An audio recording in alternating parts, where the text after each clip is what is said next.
Greetings, listeners. Welcome to the Whip 12 podcast. My name is Raymond, and today we're going to talk about getting into the game, like the learning curve of Infinity. And I'm going to do this with this very special guest, Eric Hagelin. Hey, Eric. Hey, Raymond. Thanks for having me. Yeah, awesome. So you reached out to me after my beck and call to get guests on, or else, Yes. or else every show will be a solo show, and that will bore people to death at some point because I end up blabbering about keeping focus and whatnot, and not talking about the actual game. But happy to have you on because you piqued my interest. Because you haven't been playing Infinity for that long as of now. That's correct. Right? So, like half a year now? Yep. Started at the Boston Beatdown, beginning of N5.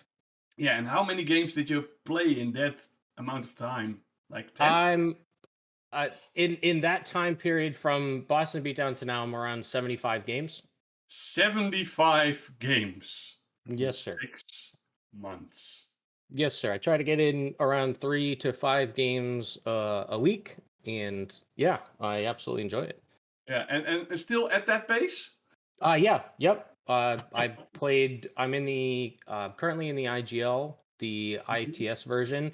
I did the casual league as well, and I've got my 2 first games already under my belt, and still have another week or two for the third game. And you played only N5. Yes, that's correct. And that's why I want Eric on, because someone who has played only N5, probably more games than any of us listening to the show, unless you like this die-hard 3 to 4 games that I could only reach in the Corona days when I was at home and can do nothing. So this is an amazing feat. So yeah, you're the right person, I think, to talk about the learning curve of current N5 without any baggage of earlier, which I am saddled up with.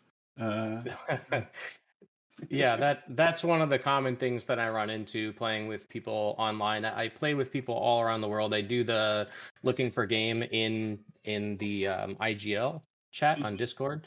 And I've met some absolutely fantastic people. I've also played, I don't get to play in person very much, so I think that's where TTS, Tabletop Simulator, has been super helpful and has allowed me to play the games. There are some of the old timers that say that TTS is bad and it's not the real game, and and then I go down to the local shop and I've played 5 games to their 1, and it shows with the amount of experience versus them in the practice that I get. Yeah, I found out I play TTS not that much anymore since the Corona days, but I do play a Song of Ice and Fire with TTS, and if I compare both games, which I also play physical, it mostly comes down to that people get a bit more of the global meta when they play TTS, and sometimes games can take a little bit longer because movement is a bit uneasy, but you're playing the actual game. Maybe measuring is a bit more easy, and you can camouflage is very easy because you just switch the miniature.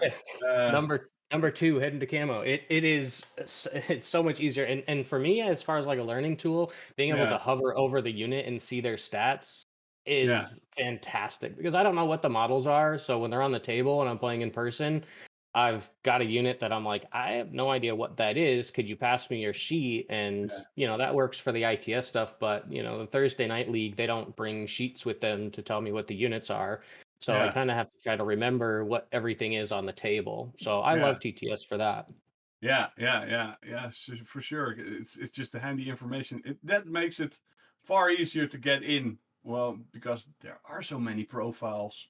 And especially if you want to move forward and try something else, it's far easier to get a handle of the situation if you could just move over models and see, oh, that's their skill level and that's the gun that they have in their hand. Exactly. Right, exactly. So you could make you can make your decisions without hey, what's that doing and what can he Yeah. do and Yeah. like having an actual conversation with your opponent is nice and all. Right, but here's this thing moving up the board and I don't know what it does and I don't, Yeah. like it's definitely hard to react to stuff like that. Yeah. But yeah, there's something about physical dice clickety clacking when you drop them from your hands. Oh, I know, and one of the guys at the local club has a wooden box that he plays with, and I tell you, the sound of that and the moving of the models, and I love the models. I paint a lot, and that's kind of where I got started. Yeah. So I actually started collecting in 2016 to 2018.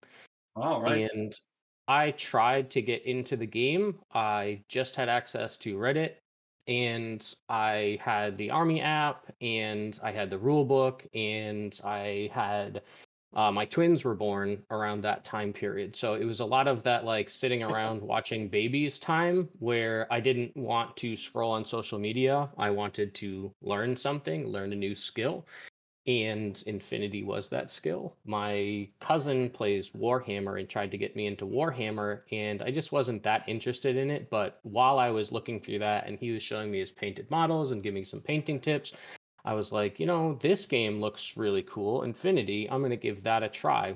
Yeah. So I did. I bought like all of Morat's, which I'll talk about that later as to why that's been helpful. Because Morat's are OP right now, and Vanilla combined. So I basically had the entire Vanilla combined in Morat's army coming into N5. But I Yeah, had, to interrupt you a bit. Currently, the finals have been the final game of the Interplanetario lists have been shown. The finals list, and one is Morad, the other is Combined Army. yep, So yep. it's- of So 180 players, this comes up. Yeah. exactly. So that put me in a good spot. It's not like I had a Toha army or something like that where, out of whatever. So yeah, it was good to get in, and I did a lot of painting back then. I tried to do one escalation league. I made it 2 weeks and then I had to drop out. So I don't remember those games, but that was in 2018, 2019. That might have been around 2020, COVID time. I'm not really sure. Yeah. But I remember I had Syriats and I put them on the table and I stood them up and they got shot. And then I was like, okay. So my biggest issue with trying to get into the game then versus now was the fact that I couldn't do more than theory craft. I couldn't test my lists. And that became very boring to me. If I do this tweak or what's good and how do I make a good combination? I couldn't put it to practice. Whereas right Yeah. now I'm able to put together lists. I'm able to practice them and then say, okay, well, you know what? I didn't really like the Suryat there. Maybe I can have another Kai talk and tweak it that way. And the repetition of games and getting the amount that I get in, I'm able to go through that faster and go through the trial and error of putting the list together that I like.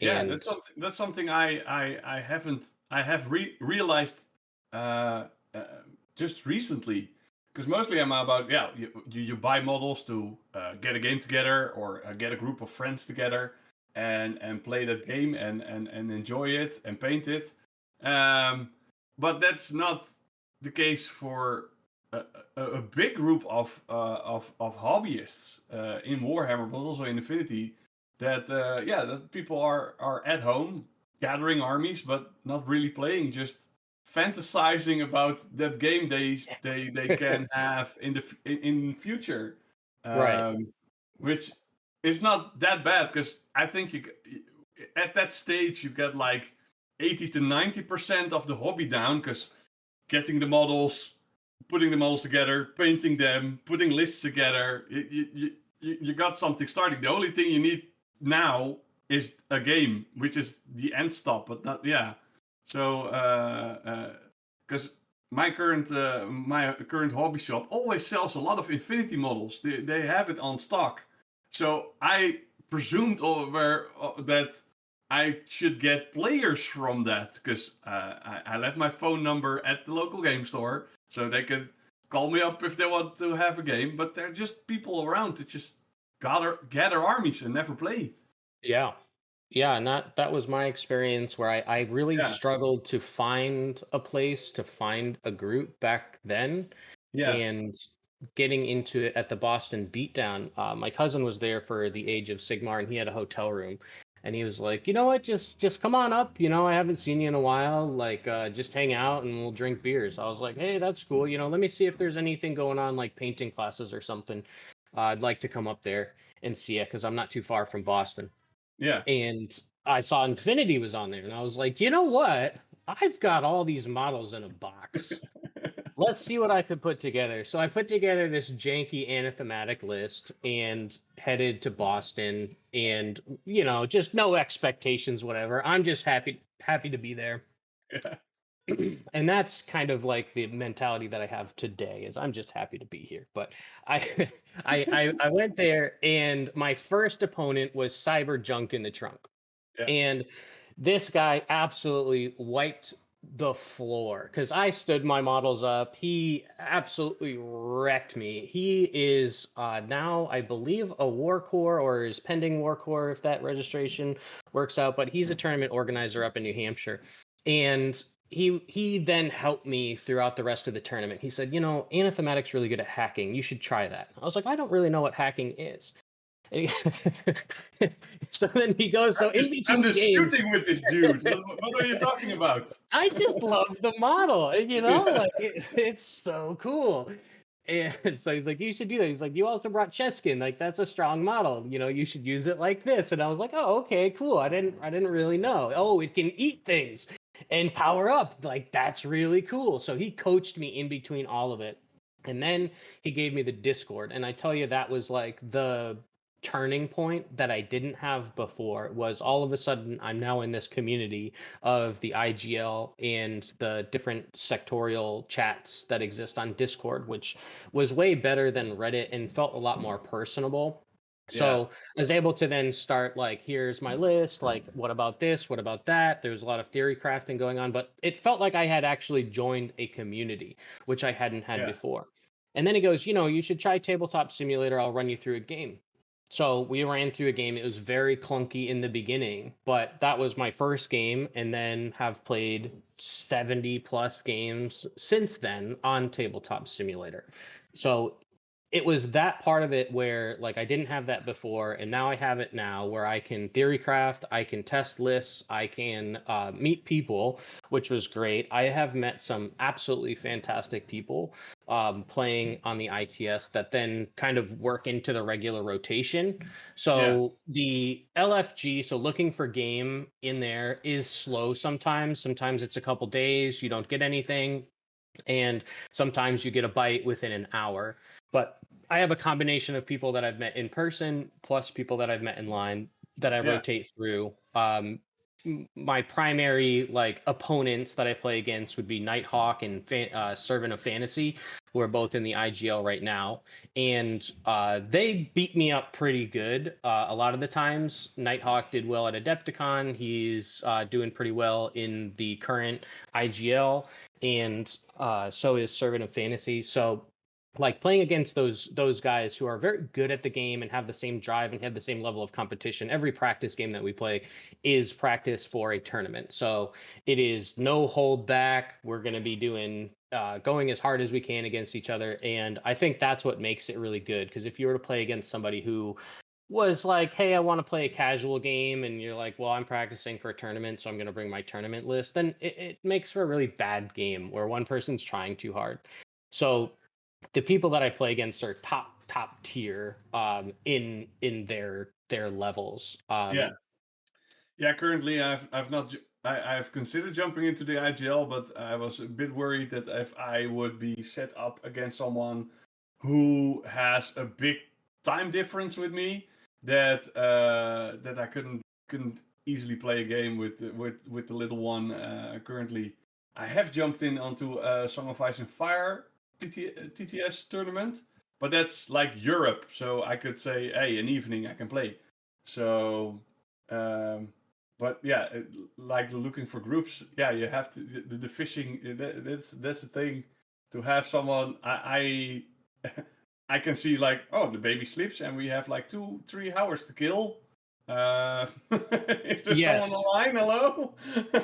And that's when I get most of my games in. I Yeah, put the kids to bed at 8, and then I can play from 8 till 11 or 8 till 12, yeah, and still wake up okay the next day. So that's like my time, work and take care of the kids during the day, and then after the kids are in bed, then jump on there. Where that makes, that's a big barrier to doing in person, where you've got to drive. My closest is an hour away. So yeah, it ends up being plus 2 hours for driving time, plus setup time, and I can get a game in a lot faster with Tabletop Simulator. yeah, yeah. Because I also, yeah, and the places where you can play, I had my local game store. I run my tournaments, but normally I had before Corona, I had like the Thursdays that every Thursday we could play. It was war game night, but it seems like the younglings are mostly into Yu-Gi-Oh, Pokemon cards, and Magic. So the shop has been Ah. taken over. I don't know much about that. I do play Magic Yeah. from time to time. I've got one friend that likes Magic, and I play on their online platform sometimes. But I tell you, since I picked up Infinity, I haven't played a single other game. So No, no. I've also diversified, so that's the reason that I now keep 3 game systems in my head, and that's cool and all. So I have to spread my interest a bit, but that's yeah, it's harder now to find the game. So TTS is really in that situation. Like I thought it was like I can wind myself through Corona this way and then play physical games, but I'm actually leaning towards like I should go play on TTS some more because as of now I have some issue getting games in. yeah, yeah.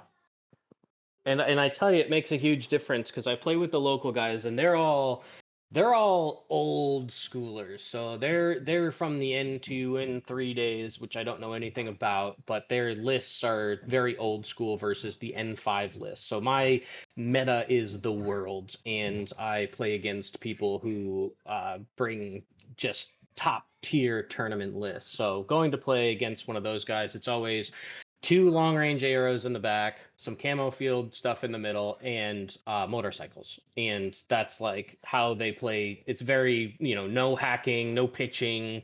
There's none of that stuff. So it's What's wrong with definitely that? interesting. I enjoy that. It's a whole other element to the game, and it's something that they just refuse to pick up on. They like the shooting, and it's really interesting. Yeah, because But then yeah, because go ahead.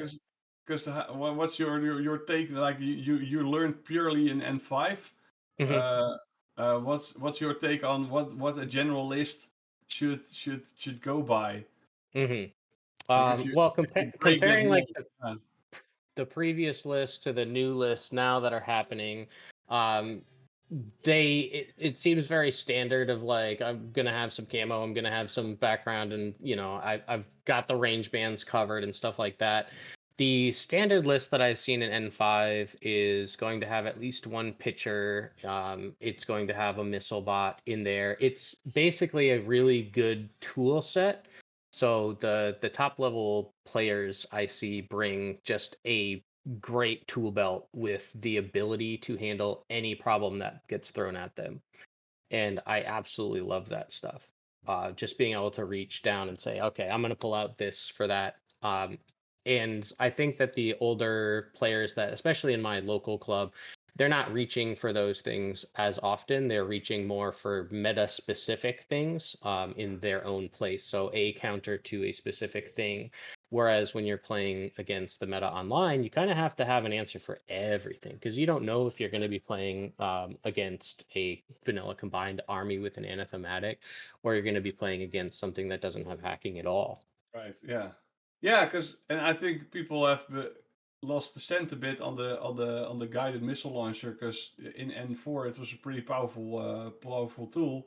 Now they have switched it up a bit so you can reset against the shot and get under your targeted out while being targeted. So it's not just dodging until you die. Yep, yep. Um, but yeah, it's still a handy dandy tool. So Yeah, absolutely. It drives me crazy. I don't much like playing with it, but when I'm playing against those people, I at least have it. I at least yeah. it's there for 95% of my list in case I need it. I would say 95% of the time I don't use it, but it also instills that fear of like your spotlight. I spotlight you in arrow, so I could potentially missile you next turn. So So maybe I it's should a waste of reset. orders. Yeah, Right, yeah, exactly. yeah, So the uh, I wanted to tell one story of when I went to a tournament, and I had played against this guy online a couple times. His name's Lobo, and I got across the table from him. I won really well on my first round, so 10-0'd it, and then I went into round two at this ITS event, and I get paired up across the table with Lobo. Um, and he says, "All right, do you have any questions about what I've got on the table?" I said, "Well, it's mostly camo, so there's not really much to ask questions about. I don't really see what's going on here. This doesn't seem like I can alpha. I'm going first. I've got Morats. I've been practicing this list. I've gotten 30 to 40 games with this list exactly. I have not changed the list, so like, yeah, I should be able to handle it okay." And he goes, "All right, well, you know what this S3 is with zero min." He goes, you know that what that is, right?" And I was like, no, I don't." It's a long, yeah, and I did not know that at the time. So after that game, he beat me real bad, and as to be expected with playing against him and his reputation precedes him, he's a very, very good player, and I do look up to him. I think he's a great guy too. And just in that game where I sat down and I just completely froze on Alpha, I said, I don't even know what to do here. I said, you know what I'm going to have to do now is I'm going to have to branch out to other things besides vanilla combined and Morats. Because if I come across somebody who I don't really know what their list is, I should have an idea as to what could be hidden, what could be camo, and I should have at least some idea. So that started me down a journey. I've been playing IA, White Banner, and Shinden recently. I signed up in the IGL League with Shinden, and yeah, I've been having a blast with it. I made a very standard list that is very similar to my Morat list, just with ninjas and samurais. So I've been really enjoying that.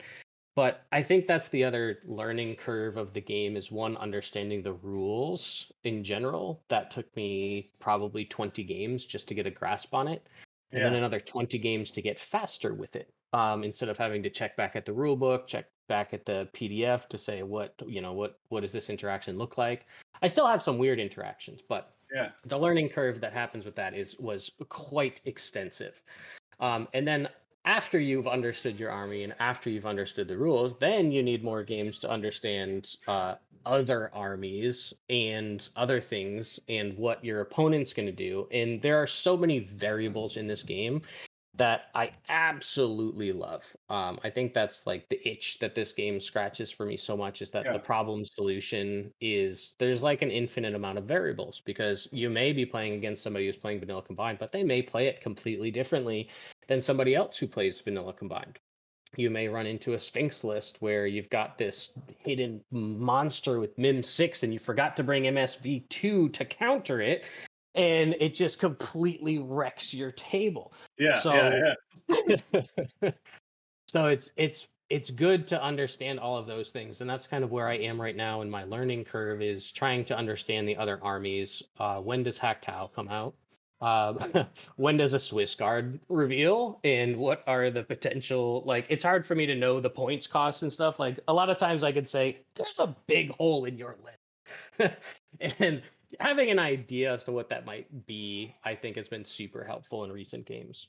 yeah, for sure. Like when I tell new players when they come in, it's like, yeah, well, the first time you will face a tag, the tag will destroy you, and then you know what a tag is. So next time you know what to do.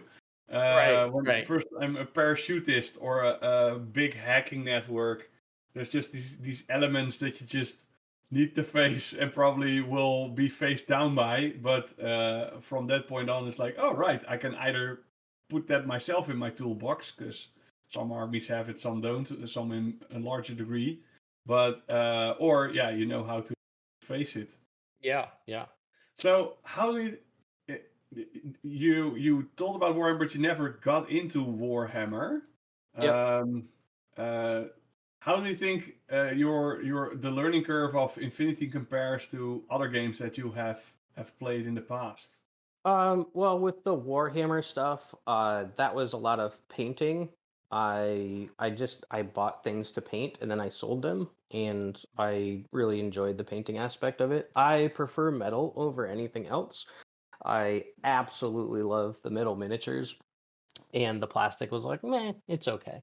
But I painted a lot of it and then worked with my cousin quite a bit on learning it, and it also requires the play time to understand, Yeah. and I just didn't have like an 8 hour Sunday to go play one round that would take 6 hours. Like that did not appeal to me. I liked the idea that the games of Infinity can be 3 hours or 2 hours. And a lot of our games now that I play against people who understand the rules, and we're not having to check every 5 minutes what the rules are. We're able to get games done in 2 hours. And if I'm playing against somebody like Lobo, it's definitely faster. Um, where it's just like, okay, well, I'm beat Yeah. now, and let's play again at some point in time. So I would say that that was a big barrier for me to get into Warhammer, and just not having the group, right? Because I think that's what makes it, and that's where I see a Yeah. lot of people going to Warcrow right now at the local shop, and on the New England Infinity side, I see a lot of people talking about Warcrow and how they're interested in it, and you get a few guys that want to play in there, and then like, okay, great, that's awesome. Like this kind of what this is about. Is not just painting, that's a major part of it, but also the community. And Yeah. I've just absolutely loved the Infinity community. I've talked with some people that I've played online that have left the Warhammer community and they haven't liked it. I think that the state of the game right now in Infinity is absolutely fantastic. If you look at the percentages for what armies are being brought to any given tournament, it's really, really spread out. Like the Yeah. IGL has the most is 3 or 4 armies, or 5 or 6% is one sectorial, whereas everything else is 1 to 2%. Everybody's bringing their own thing. I just think that the game is so incredibly balanced right now, and that makes it really good for people who are coming back in from N4 that might have fallen out, Yeah. and people that are transitioning over from Warhammer. Yeah. Yeah, the thing is, I'm trying to compare this learning curve because you say like 40 games is what you need to fully understand this game and what you might get up against. I think it's also 40 games you really enjoy. At least I did when, man, I've come up in the chaos that is N2. Yeah. And really, Infinity was ace then, but there were, yeah, it was all the Spanglish, and because these guys just went in there with their native language and just tried to make it English and not, and see if they could sell it cross outside of Spain. Okay. Um, so yeah, sometimes you get into a situation. Well, this we have the French, we have the German, we have the English, and we have the Spanish rule book, and all four say something differently. Okay. So, All right. Yeah, and I don't know yeah, what you're talking about there, but I yeah, appreciate your old timers stories. I do yeah, appreciate them. yeah. But that means that even back then the game was very enjoyable, and I think it's still the learning curve is still same-ish when you go into N5 because there's still a lot of rules. But what older versions lack, what N5 I think it makes it better than the older ones is that there were a lot of very rule specific. Like you had a rule, but it was only for a certain unit. Like the antipodes from Ariadna, they had their own page of rules, and they were Okay. only counted for antipodes. So yeah, if you were either playing them or played against them, it was always trying to find out how they exactly work. And now they're just in the whole system of some units that can buy they have there are now other units that have the same rule or a variation of. Um, so you I face it did more. experience that with Yeah, Toha when I played in person. The guy brought Toha for me for my first yeah. in-person game, and he's like, "I'm gonna brain blast you," and I was like, "What? I know a lot, but I don't know that." Yeah. Still, it's there, but there's Toa is I think the big exception because it's but it's also very understandable because it is the alien race that does things little bit differently, although they're up to get a rework. So maybe they look a bit more generic, or maybe they still be this specialist army. Yeah. You know what? So Sorry, that is the dog. but yeah, it's like from N3 on, like you had like several rules that luckily have been either more generalized or been skipped altogether. Because yeah, you had to really know an army and really know that specific rule when you faced it, or else you were in trouble. Yeah, that makes sense. Um, for the learning curve part of it, I set out to lose 100 games. Yeah.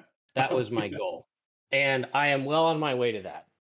It took me probably until 20 games in before I actually started winning stuff and with an army that I was playing with. So vanilla combined, I started getting very good at that. And then I was like, you know what? I'd like a challenge. And I switched to Morats. And then Yeah. that took me probably 20 games just to get comfortable with their style and their list. And then switching over to Invincible Army, I played with them, and then I'm playing with Shinden now, and I'm probably 20 games with Shinden.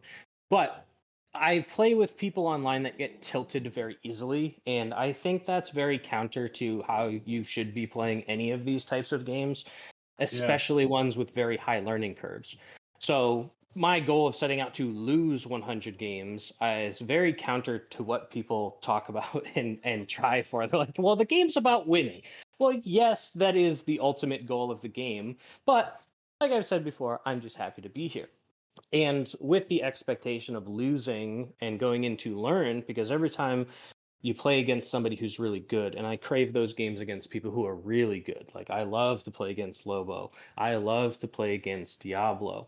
I love to play against Brick Warrior. I loved my last game against Chroma. It was absolutely fantastic to play those games because just watching them move and how they set up their defenses, it's like I'm writing everything down.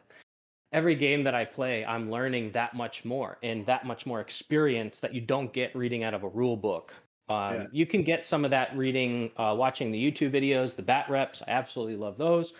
But actually playing the game and forcing yourself to make decisions based on what your opponent does, like that has been a tremendous help in the learning curve of really trying against top tier players. And that's been possible with Tabletop Simulator and the IGL, allowing me to get into those types of things.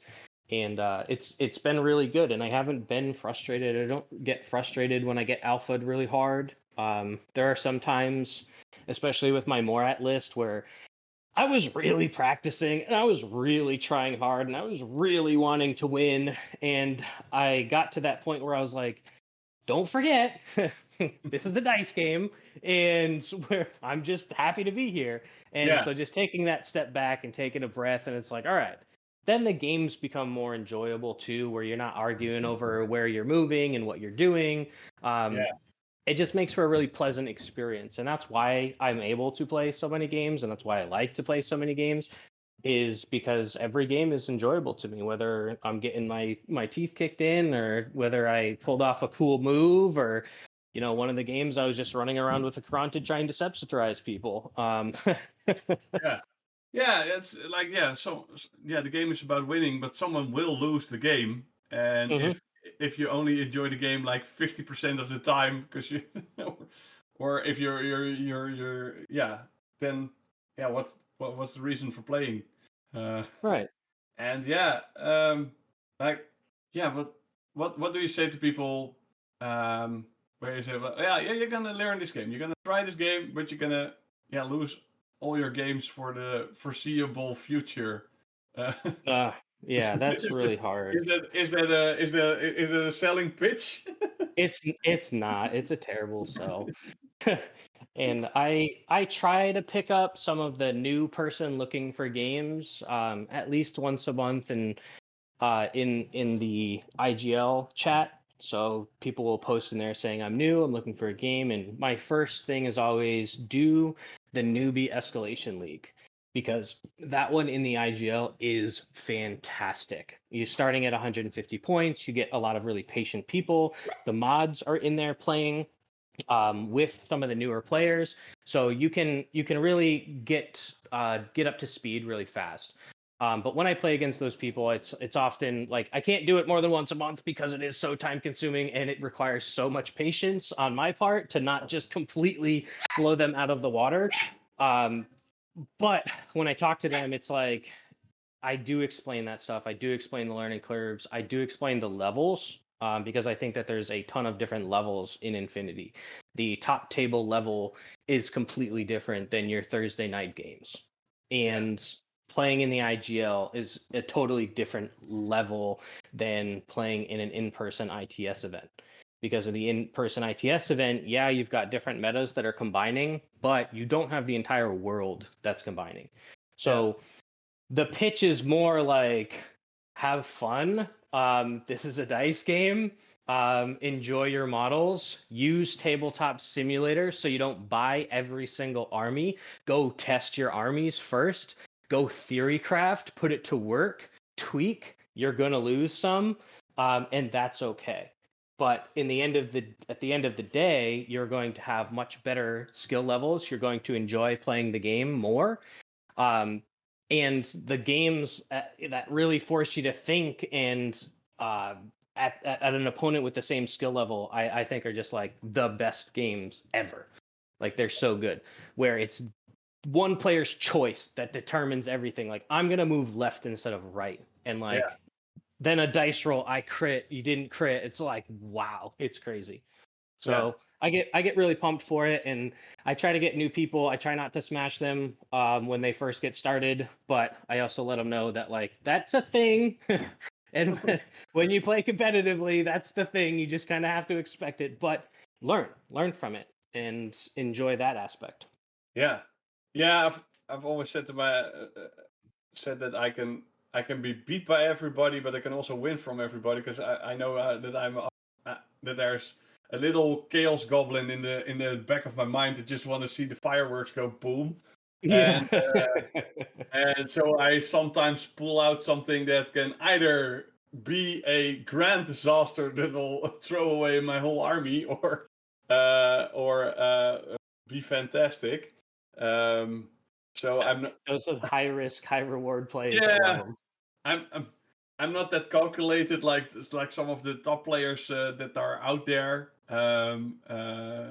And I also see that there's levels just because the difference, like if you the miracle of TTS is that you can have any model. The downside is that you can have any model. So if Right, right. you can face lists where people either have more of a certain unit than if you would buy them because they would end up in a box. So would you buy two boxes to get more of a certain unit? Or yeah, if you go to a tournament, you probably want to go with a painted army. So you might bring something that you freshly painted that is not that meta, but you really want to try it out. So there's also always a bit of a difference list. So yeah, if you go TTS and you go into the IGL, you can expect people can bring everything. So expect everything. While Exactly. if you go to your local tournament, you know who the Ariana nut is, you know who the Nomad nut is, and who brings who just likes to bring his freshly painted stuff. So that's less of a risk of getting in a very competitive environment. And like you said a little bit earlier, people getting tilted.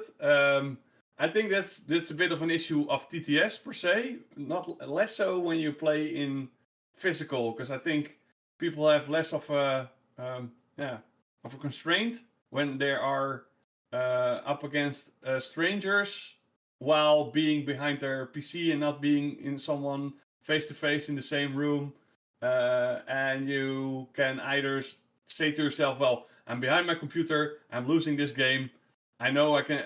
It probably will take an hour more, but the writing's on the wall. I can also log down and log out and go and do something else." While if you're in a physical situation, you've brought yourself towards the shop or towards the location. You probably know the person there, or you are at least physically within the same space. So it's less of a you're more constrained to play the game on because you're there. You made an effort.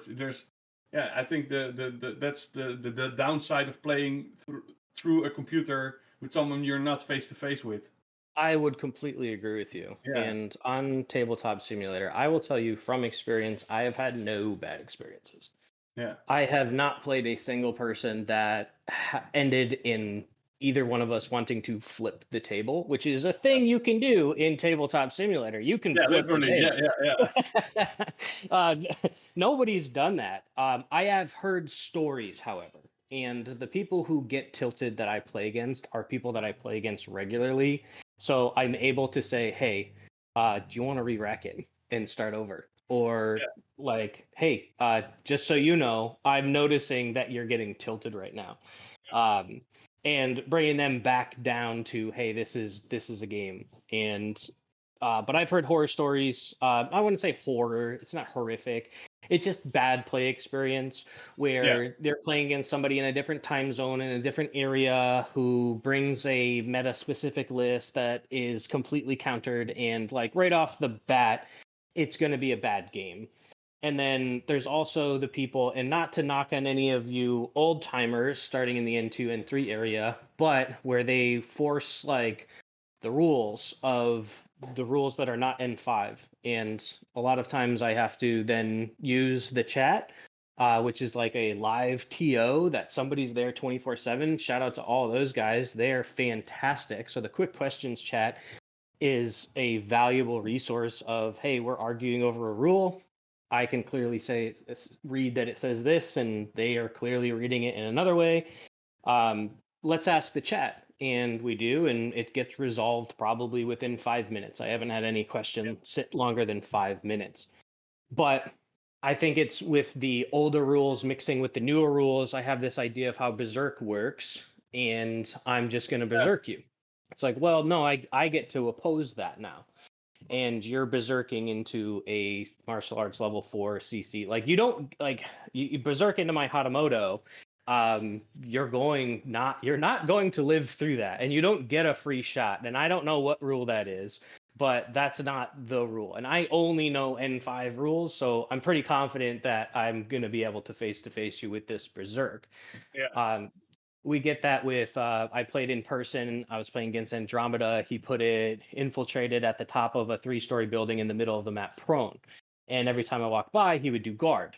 And it wasn't until, and this was like when I was before like probably game 30 or 40, where I didn't know guard yet. I knew my army, but I didn't know other people's armies. And one of the other players walks by and he's like, "Oh, you got Andromeda there. That's kind of a stupid spot because she can't see anything." And he's like, "What?" Oh It's yeah, not no, under control. guard requires line of fire. And he's like, "Since when?" It's like, since like N2. What do you mean? Like it's been switched for a long time, dude. So it's stuff like that that can get people frustrated really easily, of just not being on the same page with rules and things. But that's the other benefit of playing against the high level players who play a lot of games of N5 is that they know the rules really well in N5, and you both are on the same page for how interactions are going to work. Yeah, I have that sometimes when I find a group of players and I get them into the local meta. Like they have been playing with 4 guys somewhere in a basement in Harlem. Yeah. And Yeah. like, all right, we want to come over to your little little tournament, and then they're there and they're like, and you see things happening on as a TO simultaneously on all the tables. Like you're Yep. doing it all wrong. Like Yep. But shout out to the TO for that stuff. I know that's got to be really hard, especially with a younger one there. Brick Warrior, he's another one that has a young child and he's been putting on events and hasn't been able to play. And that's just it's a lot. And I maybe someday would like to get there. But I just appreciate the work that you guys put in. I've been trying to do hashtag TOs deserve to get paid more um, as a joke in the chats because it the game wouldn't happen without somebody like that, especially this game that is so rules intensive that somebody does not see eye to eye. Having somebody make a decision and just squash it and move on is incredibly valuable. Yeah. Also, the setting up and organizing, it's a lot of time. So I appreciate that from you guys. Yeah, because I had to get into N5 real fast. Still, still being Yeah, TO and being able to do the rules questions. Uh, Somehow it's easier when not under pressure as a TO than when you are in a game and then you have to remember a rule. That also good. Like right. You're in the middle of your own trying to make a decision on how to save your army and yeah. no, the super jump changed, and you can't buff with speedball anymore. So focus, and let's not do that. Yeah. But use speedball. Using speedball, that's already an accomplishment by me. Like the amount of games that I've put those speedballs like, oh, that's very handy, and then after the game, like that could have come in handy. I should have done that at one point in time. I call it 100% of the time. I use it 10% of the time, Yeah. and I I absolutely love what they've done with the rules too. I think that, again, to the CB people of the state of the game and how people like just how good the gameplay is right now versus how it was before. And I've only heard stories. But the fact that they're doing the FAQs, the fact that they're making the updates, the fact that they tried Super Jump and it was a little OP and they pulled it back, those are great decisions. I think the turret thing was a little bit much, but I had run into that a couple times and it was really oppressive. I was Yeah. playing my second tournament, round 2, and the guy was like, I put down a turret, I put down a turret, I reload, I put down a turret, I reload, put down a turret. And I was like, I'm staring at 6 turrets round 2. Like, I'm not sure what I'm supposed to be doing here, and I don't really have the guns to fight out of this. And it felt really oppressive. I ran it once on my own, and I was like, I didn't like it, so I never ran it again. So I really appreciate all the changes that they're making, and I think it's making for a really good, balanced, positive play experience right now. Yeah, I'm still what yeah, I'm happy that they did it because at some point I like that there were turrets, that there's a way to bring, yeah, like we're seeing in real life drone warfare, so it would be only, yeah, somehow if in the future that we would set up these things. I like the base building aspect of it. Hmm. But I also see that the I think the game is slowing down, and that's also a thing because I think last edition it was really a lot of trading of units because of the immense amount of templates that we had. Now that the shotgun has now no templates no more, and I think that's a good thing because it was bringing units together and then laying the templates in lives, and that made for a quicker game because now you have all the. I think there's more gunfighting going on. At least that I see when I host my tournaments and what I see on the IGL. But with the turrets, I also saw another downside, and that's the game's taking longer because people were placing the turrets, and then people had to remove the turrets. Right. It was basically order for Well, order not exchange. yeah, and not losing models because when the game goes, your first round you have all your orders, but when you go second and third, they go quicker because there are less orders to spend. So by that amount, there's less action, so more time. And if there are more troops surviving from the first to the second round and from the second to the third, that's more orders, that's more actions, and thus the game is taking longer. I don't know if that's your experience as well, because I'm at the point it's like where I'm thinking of, should I keep the rounds at 2 hours, or should I raise the amount of time? But yeah, it I is I find it hard to complete the game in 2 hours, yeah, even moving very quickly. A lot of the games that we take, I'd say on average, are 4 hours, especially with people that I've first met or in the IGL. I know that we're trying to cap it at 3 hours, and there's the 1.5 hour timer that exists on the side there that you can hit like a chess clock. But before the game, I asked my opponent, would you like to play with that? And oftentimes it's, no, I've got time. And I think that being able to really think about your decisions and having that time, I like it. I know that some people don't like that, especially when it pushes too far. yeah, When you've got a 2 hour first turn and you're like, all right, come on, we got to speed this up. So having the time restriction of move faster, I think makes for really good gameplay too, but favors experience. Where I have played a ton of games, I can move through the motions pretty quickly. I kind of have an idea as to what I'd like to get done, and I can move. And sometimes I do play like that if I'm on a time crunch or trying to get like a midday game in against my German friend, who his best times are to play kind of around now, where I'm also trying to juggle work and stuff. And so we're like, we got to speed this up. So I think that the faster games are good, especially in tournament settings where you're in person. You don't want 4 hour games that go all day. And as long as that people are aware of it and have planned for it, then I love the mistakes that come out of it when you're going faster.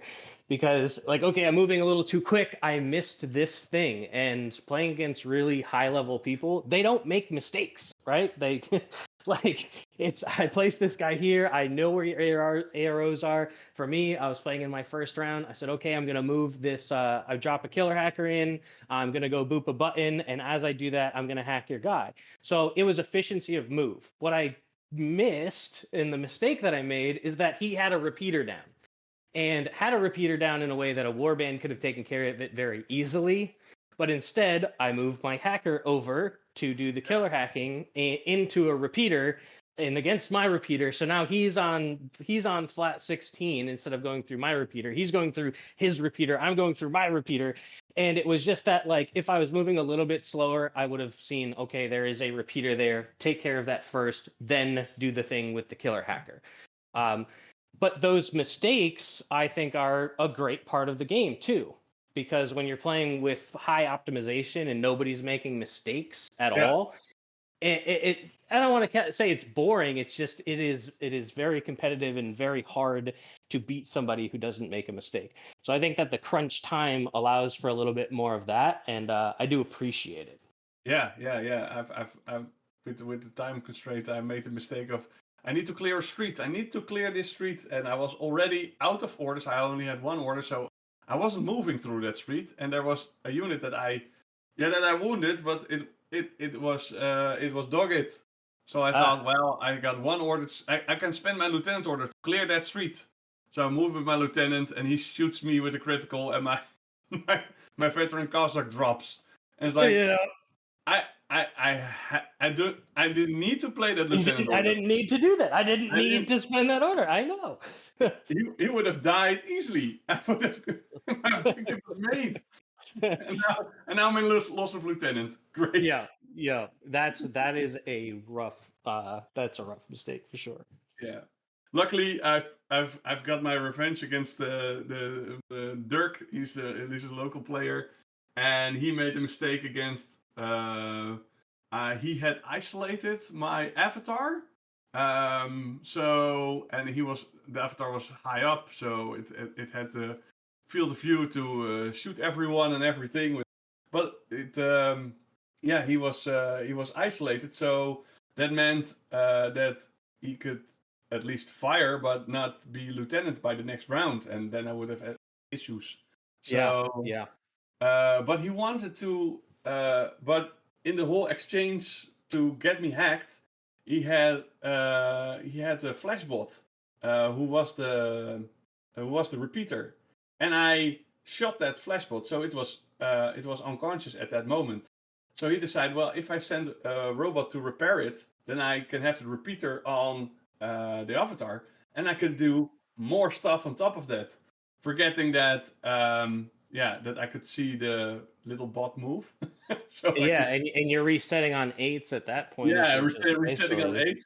So, so you resetted my guy. His last, I would have been in loss of lieutenant, but by his last order, I wasn't because Right. he And wanted I that repeater that bad. and those types of like mistakes, I think that's all part of the game. I love it. Yeah, that's what it's all about. So yeah, I think I've played against so many opponents that some of them just took like within deployment zone, like place a model. Can you see me here? Yeah. Replace the model. Can you see me here? And Yeah. then do that 7 times over, and then you spend like just like 10 minutes just playing just one dude, Yeah. setting Yeah. up one guy, because people want to play that perfect game. Well, Um, that's one of the yeah, things too that reminds me that with yeah, the newer people and how we play online is everybody that I've met has been just fantastic from all over the world. It just I can't say enough good things about it, but yeah, a lot of them is playing with intention. So where I'm like, hey, this is intending to cover this line here. I'm not going to spend the 10 minutes to move the guy exactly the way that it needs to be to cover this particular line. Just know that this guy is covering to here. And we do a lot of that playing with intention. Like I'm intending to move here to kill this guy here. I'm intending not to be seen by anybody else. All right, well, to accomplish that, we would then move 3.6 inches instead of 4 inches, because then you'll be out of line of sight. So the communication aspect is not something I was aware of like when I first had gotten started. yeah, And has just been, it's a really good tool to have to communicate with your opponent as to what I'm trying to accomplish with this particular move set. yeah, yeah. And Infinity is a game where you need your opponent more, because it's a constant dialogue between you and your opponent. Because you're even if it's your turn, you're giving it up because of the ARO, or and your game speed up if you talk to each other and be open about it. Because you could play this game really cutthroat, like I move 4 inches. What are your arrows? Well, you will find out when you're there. And then have a very and can have a very hard time, but it can slog the game down to a pace where it's not enjoyable for anybody. And I have played games like that, very cutthroat games as well. Yeah, Whereas like I move here and arrows. It's like, okay, well, 3 people are gonna shoot you. It's like, I, can I move back? I didn't want to be seen by 3 people. And in the ITS environment, I don't ask for that back. I just say it is what it is, and I'll accept my penalty. But in the casual games, be like, I did not mean to be seen by 3 people. Could I walk that back a half an inch? And I should have declared more of what my intentions were of not being seen and stuff yeah, like that. So I think there's also a big difference in the tournament play versus casual play in that communication style. Because once you get to the tournament play, it's like, well, I often will allow my opponents to do whatever, because in the grand scheme of things, I don't think it matters that much, especially like if it's a move that isn't, like, if he was prone or he meant to be prone and wasn't prone, yeah, like that's one order for me to remove him. But why would you leave him prone? And I know that that's just an error on their part of like, oh, I forgot to put him prone.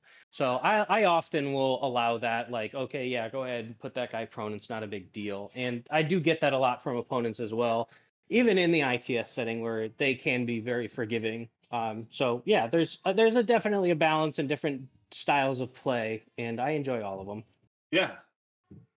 Yeah, one thing that I still wanted to ask, because I've picked up most of my new players either when they left Warhammer, when the whole Star Wars game collapsed, when War Machine collapsed. You're seeing a trend here. Yep, yep. And the only thing breaking it was the Corona times, where I were at home and decided that maybe I should paint a few models and keep myself occupied that way. Yes. So, and nowadays, if I try to get people in, I meet people at other games, and yeah, Yeah, you have games in different that have different learning curves or different kinds of difficulties, and yeah, when I talk about Infinity, people are like, yeah, that's kind of cool. Yeah, the models look great. Yeah, really hard though, really complex. Should I try it or just stay at the game that's a bit more board game likey? Some games that I play like A Song of Ice and Fire, they have this the board game appeal of it. You can open a box, the models are in the color of the army, and you can put them on the table. Really easy to get in.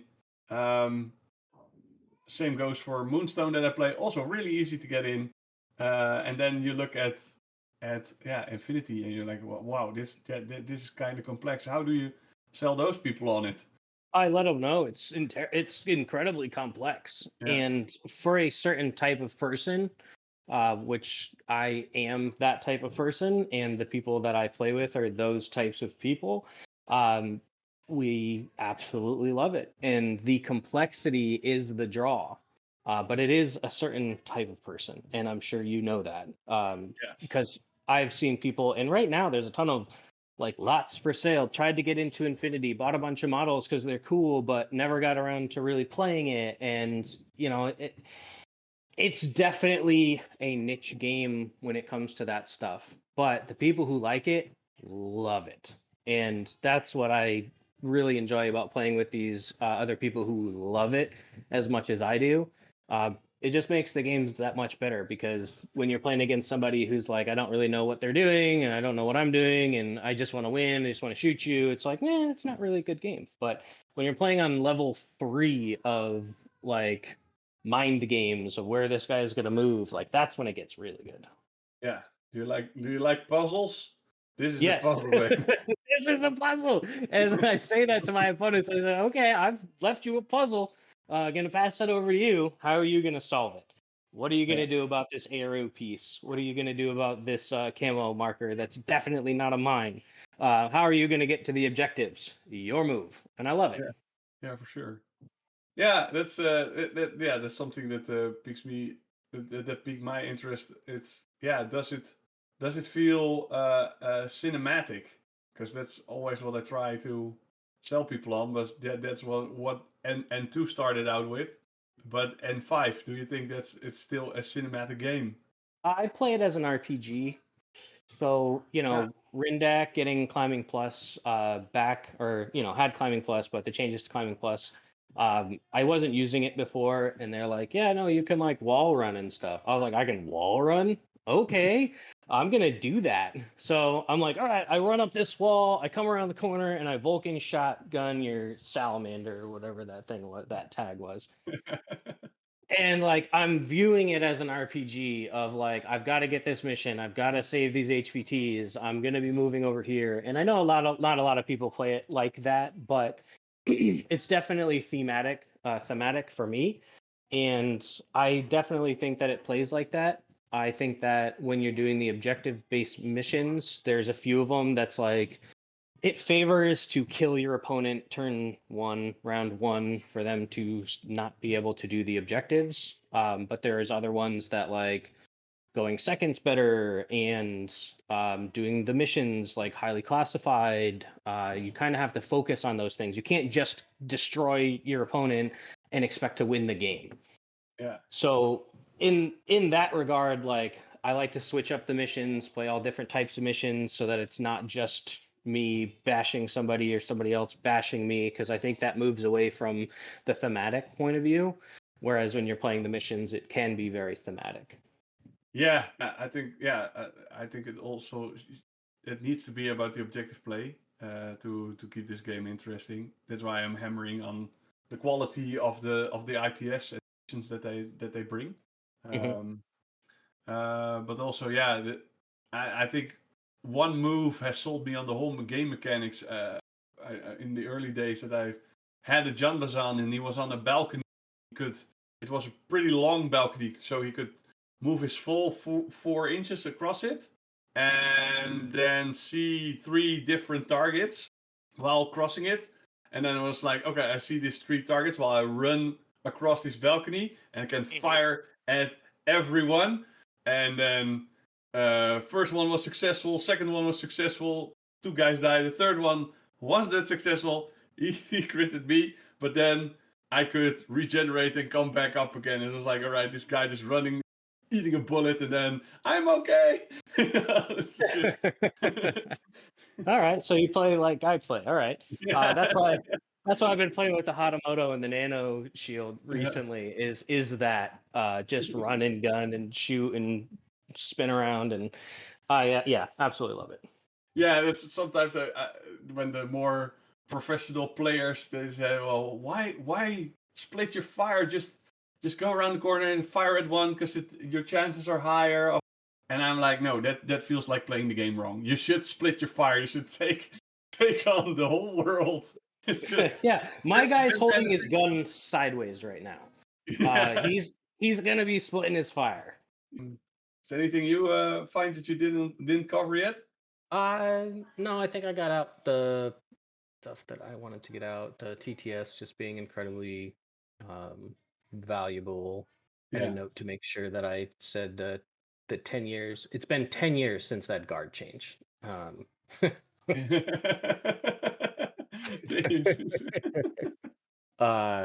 it out who I wanted to shout out. I don't know. The only other thing that I wanted to cover is just like no, I mean I covered it. Just the great players in the community. That Yeah. was my biggest thing. Yeah, yeah. If you, that's what I think when you get into Infinity, because it's a niche game, you get a certain group of players that is interested in cracking puzzles and having a little bit more interaction than you should have with other games. Um, like I saw one of the big Warhammer tournaments out there, like there were 300 players somewhere in America. I don't know where. But then just hearing the number of amount of players, but also having the same issue that they are that are facing cheat dice and they have to find out and just go and like patrol these games, Yeah. because there's so much on the line. And like, yeah, well, maybe because that's always when I try to sell my tournament. It's like, yeah, it's an Infinity tournament, but that's not like a Warhammer tournament. Yeah. just just so you know, like you can enjoy yourself on a Warhammer tournament, but there's a lot of more of dead guy walking around. If you go to an Infinity tournament, it's more like, yeah, there are some players that are really good and competitive, and the Swiss the Swiss mechanic will make them that they go in. But if you're in the lower echelon, you're gonna have 3, 4, 5, 6 very enjoyable games, depending on how long the tournament will be rolling about. Right, exactly. Like at some point, I've never been to the States, but when I hear other podcasts talk about how the tournaments go over there, it's like this is just an AA meeting with military Barbies. Like, these guys are just finding a way to just crack open a beer when I lost. Yeah, you're right, I'm exactly. And then. and that is a lot of the people. You'd be surprised how many fathers are in here. That are just like excited to be out of the house for the day, or for the weekend. I'm now part The of that group. Yeah, there you go. Welcome to the club. We're just like happy to get out. Daddy Wargamer, just yeah, like in my last episode, I told it it's also a great way to have the right kind of morale to win a finalist table and not be nervous about it because you're happy. Yeah, yeah. Maybe not as sharp as you want to be, but you're definitely in the right mindset. Right, exactly. Because a lot of, the risk and reward when you're like, let's do it. Let's make this risk, and it pays off, and you're like, all right. You wouldn't have made that risk otherwise. And then your opponent is like, I calculated every angle, every Yeah. possible outcome. Right, exactly. In what kind of spooky universe have I been dropped that this is Yep. possible? Yep. Yeah. Well, Eric, it's great to have you on, and yeah, by the time this episode launches, you will be probably past your 150. game Probably, with yep. it. with this speed and ferocity. Remember the how many do you have? How many what? How many kids do you have? I have 7. Seven. I have Seven. 7 children. Yep, my youngest is 1.5 right now. Yeah. So 75 games in a half year time, and Yep. while having 7 children. Yep. You don't have an excuse to stay home, people. It's, Yeah. it's... Well, that's the thing. I do stay home, right? So it's or at after the least, kids go to bed, and then I get to play. And at least, yeah, or at least crack open a game. right, exactly. Because if Because Eric yeah, can do it, you can do it too. All right, Eric, thanks to come along. Do you want any shout outs you still have to make? Nope. I shouted out the guys that I play with consistently, and the good guys that I play with, and there's definitely a lot more people that I have played against, and like I said, I haven't had a bad opponent that I played with online. Yeah. Everybody's been really good. So. Well, great. Yes. Well, listeners, thanks for joining in, and we see you all next time. Thank you for having me. Awesome.